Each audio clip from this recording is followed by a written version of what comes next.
మంచిర్యాల జిల్లా జిన్నారం మండల కేంద్రంలో Indian red cross society PCR foundation సంయుక్తంగా నిర్వహించిన రక్తదాన శిబిరానికి విశేష స్పందన లభించింది. తలసేమియా వ్యాధిగ్రస్తుల కోసం రక్త నిల్వలు సేకరిస్తున్నట్లుగా నిర్వాహకులు తెలిపారు.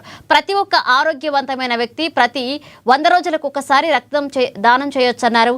ఆరోగ్యం కూడా బాగుంటుందని, ప్రాణదాతలుగా నిలుస్తారని అన్నారు. ముఖ్యంగా యువత ముందుకు రావాలని పిలుపునిచ్చారు.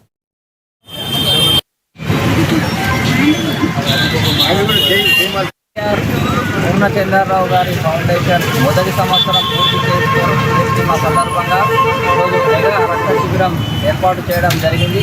యువకులు ఫౌండేషన్ సభ్యులు దాదాపు 50 మంది యువకులు ఈరోజు మెగా రక్త శిబిరంలో పాల్గొని ఫౌండేషన్ ద్వారా విజయవంతం చేయడం జరిగింది. ఈ కార్యక్రమానికి సహకరించిన ప్రతి ఒక్కరికి ధన్యవాదాలు. జన్నారం పట్టణంలో పీసీఆర్ ప్రవీణ్ గారి పీసీఆర్ ఫౌండేషన్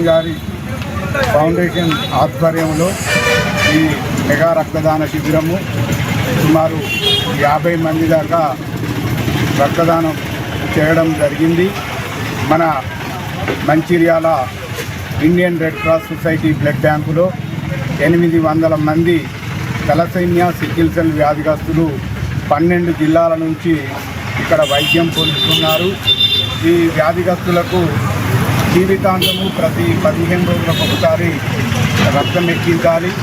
ఇప్పుడు ఎండాకాలము మరియు విద్యార్థులకు పరీక్షల సమయం కావున రక్తం కొరత తీవ్రంగా ఉన్నది. ఈ ఆపత్కాలంలో ఈ పీసీఆర్ ఫౌండేషన్ ఆధ్వర్యంలో ఈ మెగా రక్తదాన